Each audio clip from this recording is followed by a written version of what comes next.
আমরা সবসময় অধিকারের কথা বলি, সমান অধিকার, সমানভাবে যেন আমরা সবাইকে ওই প্রায়োরিটিটা দেই। স্পেশালি মেয়েদের ক্ষেত্রে যে তারা যেন সেফ ফিল করে, স্পেশালি যখন বাইরে যায়, অনেকে জব করেন, অনেকে বিভিন্ন ধরনের কাজকর্ম করে থাকেন।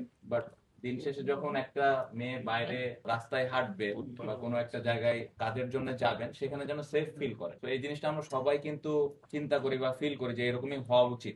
রিসেন্টলি যে ঘটনাটা ক্রিকেট রিলেটেড হয়েছে, এটা খুবই দুঃখজনক। মনে করি যে এই জিনিসটা খুব দ্রুততার সাথে সমাধান করা উচিত ছিল, যেটা এখনো পর্যন্ত হয়নি। এখানে অনেক ইস্যুস আছে, ফ্যাসিলিটিস খারাপ বা তারা কম সুযোগ পাচ্ছেন, এরকম অনেক কোশ্চেন আছে। বাট এই বিষয়টা তো অনেক সেন্সিটিভ, আমরা সবাই জানি। তো এই বিষয়টা আমরা সবাই আশা করেছিলাম খুব সুন্দরভাবে দ্রুততার সাথে সঠিক একটা সিদ্ধান্ত নিয়ে তাদের একটা সুষ্ঠু বিচার করা হবে। বাট এখনো পর্যন্ত ওই জিনিসটা বারবার ডেটই পিছানো হচ্ছে, বা আসলে কোনো ওয়ে এখনো পর্যন্ত আমরা কেউই দেখিনি। তো এটা খুবই দুঃখজনক। আপনি যদি দেখেন, এশিয়া কাপ জেতার পরে অনেক মেয়েরাই আছে যারা এখন আসলে ক্রিকেট খেলতে চায় বা ক্রিকেট মাঠে আসতে চায়, কিন্তু এই ঘটনা ঘটার পরে আমি নিজেই অনেক দেখেছি যে আসলে ফ্যামিলি থেকে বা আহ, নিজে থেকেই ওই আসার সাহসটা পায় না। তো এটা তো আসলে খুবই দুঃখজনক। আমার মনে হয় যে ছেলেদের ক্রিকেট যেভাবে সামনের দিকে আগাচ্ছে, মেয়েদের ক্রিকেটটা ওইভাবে সামনের দিকে যদি আগে, তাহলে আমাদের দেশের ক্রিকেটের জন্যই ভালো।